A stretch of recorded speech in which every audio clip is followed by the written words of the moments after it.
हे ऑफिस सध्या शिवाजीनगर या ठिकाणी स्थित आहे. म्हणजे मी महाराष्ट्र शासनाचा एक शासकीय कर्मचारी आहे, वरिष्ठ लिपिक या पदावरती काम करणार. तर सर्वात प्रथम मी 5 ऑगस्ट 2025 रोजी देखील एक प्रेस कॉन्फरन्स घेतली होती, पण त्या कॉन्फरन्सला म्हणजे जे पाहिजे तशी प्रसिद्धी न मिळाल्या कारणामुळे आज जवळ 1 महिना झाला, परंतु ह्या सर्व गोष्टींमध्ये काहीच झालं नाही. म्हणून मी पुन्हा ही दुसऱ्या सेकंड प्रेस कॉन्फरन्स घेत आहे. मूळ मुद्दा पुन्हा सुरू होतो की शासकीय कर्मचाऱ्यांनी प्रेस कॉन्फरन्स घ्यायला त्याला परवानगी आहे का, त्याला परमिशन आहे का. तर या स्वरूपाचं मला परवानगी मिळावी म्हणून आमच्या कार्यालयात देखील पत्र केलं होतं, परंतु त्यावरती देण्यात आलं की तुम्ही घेऊ शकत नाही, तुमच्यावर कारवाई होईल.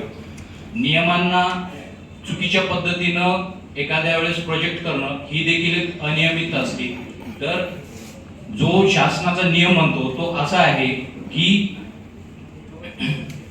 सरकारी कर्मचाऱ्याच्या कर्तव्याच्या खऱ्याखुऱ्या अनुपालनाच्या वेळेस आवश्यक असेल तर तो पत्रकार जी परिषद आहे तो घेऊ शकतो, तो न्यूज मीडियामध्ये जाऊ शकतो. त्याच्या व्यतिरिक्त तो शासनाच्या ध्येय धोरणाच्या विरुद्ध बोलू शकत नाही किंवा जी काही शासनानं जे नियम वगैरे कानून केलेले आहेत तर त्याच्या विरोधात बोलू शकत नाही.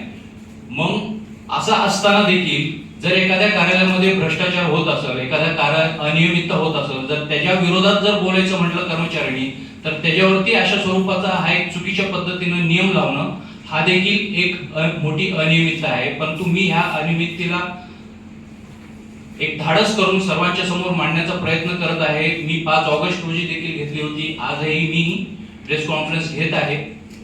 सर्वप्रथम याच्यामध्ये जे मुद्दे मांडण्यात आलेले आहेत ते एकूण 5 मुद्दे आहेत. त्या 5 मुद्द्यांमध्ये सर्वप्रथम मुद्दा जो आहे तो आपल्या जे महाराष्ट्र राज्यामध्ये अकृषी विद्यापीठात जे शिक्षक आहेत त्यांना करिअर ॲडव्हान्समेंट स्कीम अंतर्गत पदोन्नती दिली जाते. सहाय्यक प्राध्यापक, सहयोगी प्राध्यापक अशा स्वरूपाची. आणि ही जी पदोन्नतीला मान्यता देण्याची जी प्रक्रिया आहे ते संचालनालय कार्यालय directorate of higher education office मधून त्याला मान्यता देण्यात येते. मग 2017 ते 2020 या दरम्यान ज्यावेळेस डॉक्टर धनराज माने साहेब हे आता त्या पदावरती नाहीयेत, पण त्यांच्या ज्या कार्यकाळामध्ये ही जी अनियमितता झाली, डॉक्टर धनराज माने साहेब यांच्या 2017 ते 2020 या कार्यकाळामध्ये पदोन्नतीला मान्यता देण्याची जी प्रक्रिया अनियमितता झाली ती उघडकीस यावी आणि ज्यांना अनुज्ञ आहे त्यांना मिळावी आणि ज्यांना अनुज्ञ नाही त्यांची रद्द करावी. आणि ज्या अधिकाऱ्यांनी ही अनियमितता केली त्यांच्यावरती देखील कारवाई व्हावी ही अशी माझी प्रमुख मागणी आहे. यासाठी मी शासन दरबारी गेलो. शासनाचं आमचं जे हायर अँड टेक्निकल ऑफिस आहे मंत्रालयामध्ये त्या ऑफिसमध्ये देखील गेलो. त्या ऑफिसमध्ये पुरावे सादर करा, कागदपत्र सादर करा असं करून 1 वर्ष गेलं. त्यानंतर सादर केल्यानंतर एक पत्र आलं, तुम्ही डायरेक्टरचा ह्याच्यावरती अहवाल सादर करा. आता डायरेक्टर साहेबांनी देखील आत्ताचे जे विद्यमान संचालक आहेत डॉक्टर शैलेंद्र देवळानकर साहेब त्यांनी देखील ह्याच्यावरती एक स्पष्टपणे अहवाल सादर केलेला आहे की ह्या जे 7-8 प्रकरणांमध्ये आहे अनियमितता झालेली आहे. ज्यांना अनियमित पदोन्नतीचे लाभ दिले ज्या प्राध्यापकांना त्यांचे रद्द करण्यात यावेत आणि जे दोषी अधिकारी आहेत त्यांच्यावरती कारवाई होईल अशी 11 जून 2025 रोजी शासनाला अहवाल सादर करण्यात आलाय. पण तरी देखील शासन स्तरावरून हे प्रकरण प्रलंबित ठेवण्यात येत आहे.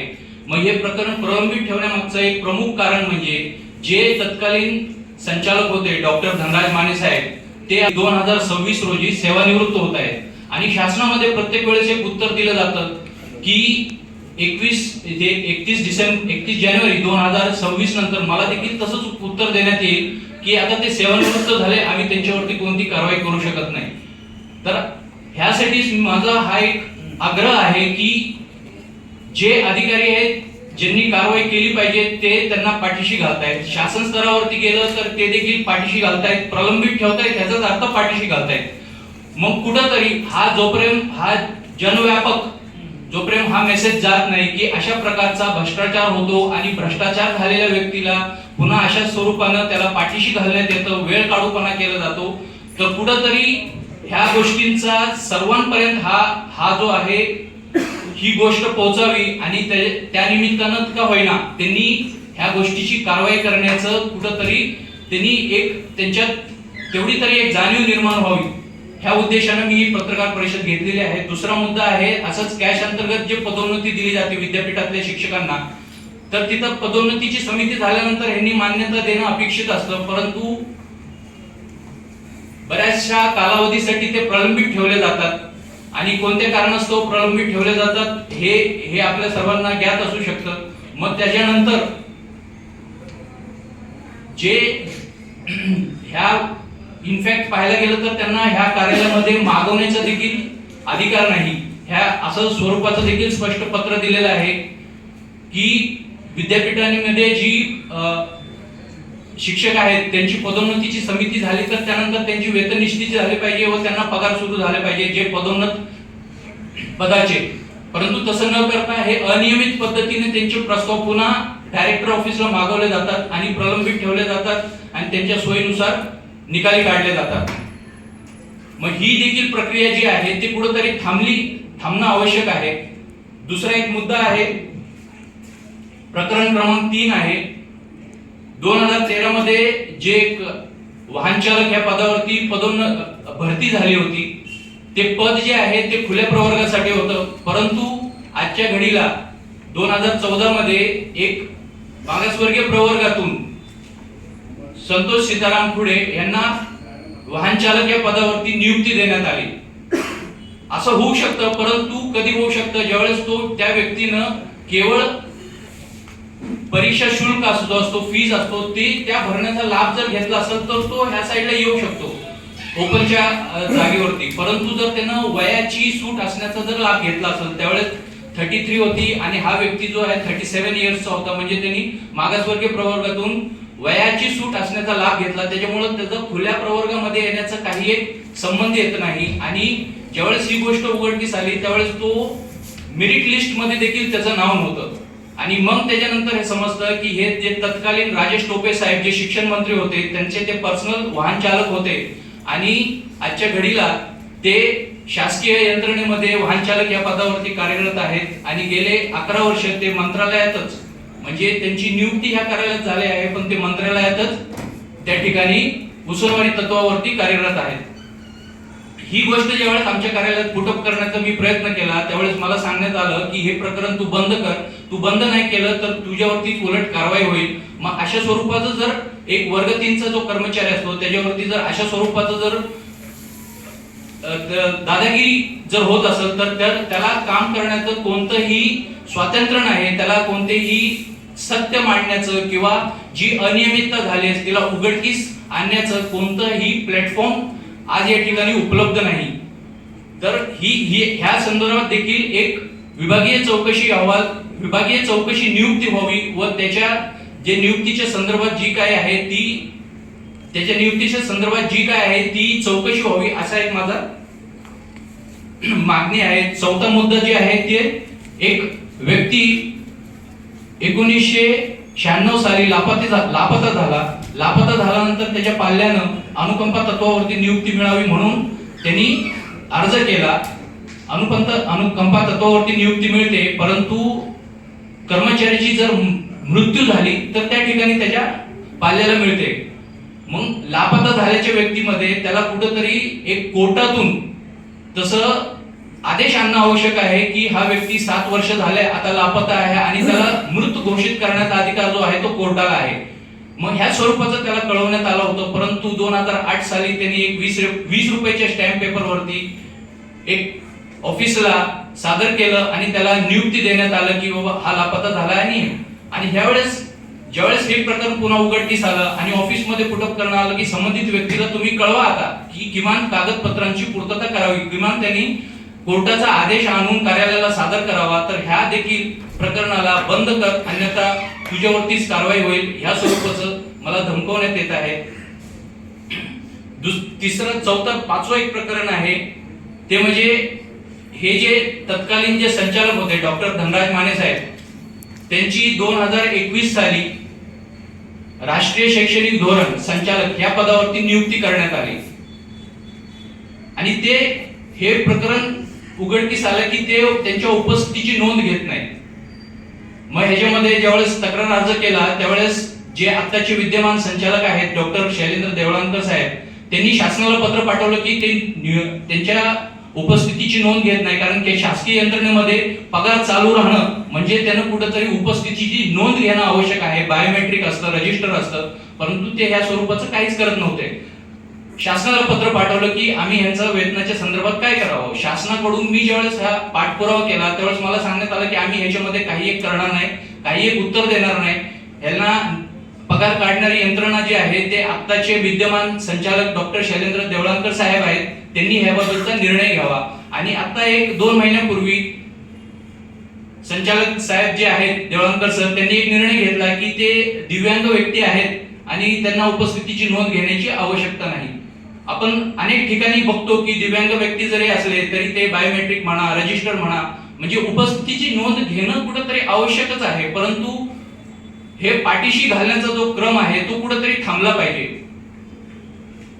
हे एकूण 5 प्रकरण आहेत.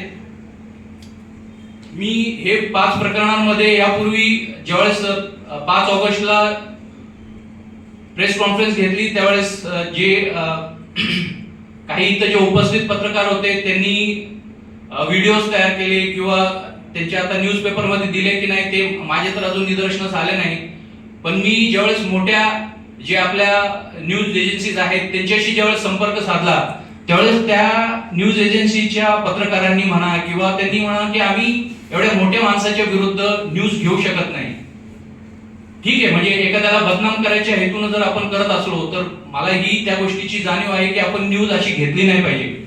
परंतु जर मी तुमच्या समोर आरटीआय मध्ये प्राप्त केलेले सर्व कागदपत्र पुटअप करत आहे, मी स्वतःहून एक शासकीय कर्मचारी आहे, मग मी माझ्या कर्तव्याचं पालन करण्यासाठी ते कुठेतरी पूर्णत्व जाण्यासाठी समाजाच्या हितासाठी, कारण की जर एवढ्या मोठ्या पदावरती काम करणारे जर अधिकारी ह्या स्वरूपाची जर धमकीचे काम करत आहेत आणि त्यांना पाठीशी घालणारी यंत्रणा शासन स्तरावरती जे मंत्रालयात आहेत ते देखील अधिकारी जर त्यांना पाठीशी घालतात, अशाच एका स्वरूपाच्या सुनावणीमध्ये ज्यावेळेस मी गेलो, ऐकून तुम्हाला देखील आश्चर्य वाटेल, त्यावेळेस मी म्हणालो की ही एक अनियमितता आहे आणि ही उघडकीस आली पाहिजे किंवा जे दोषी आहेत त्यांच्यावर कारवाई झाली पाहिजे.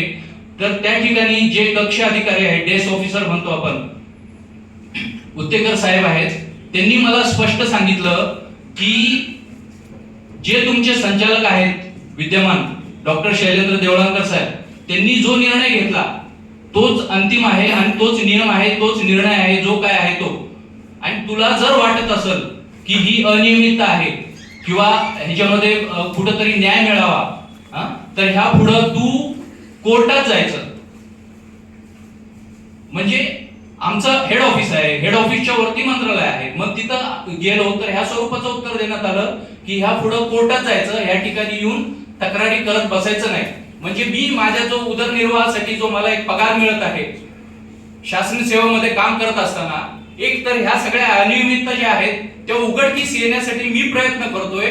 ज्या अधिकाऱ्यांनी याच्यावरती कारवाई करायची, जे घ्यायचे निर्णय, त्यांनी निर्णय घ्यायचे नाही, प्रलंबित ठेवायचं. म्हणून मी शासन स्तरावरती जायचं, माझी वाटखर्ची खर्च करायची, माझा पगार खर्च करायचा, माझा पैसे खर्च करायचा, माझा वेळ खर्च करायचा.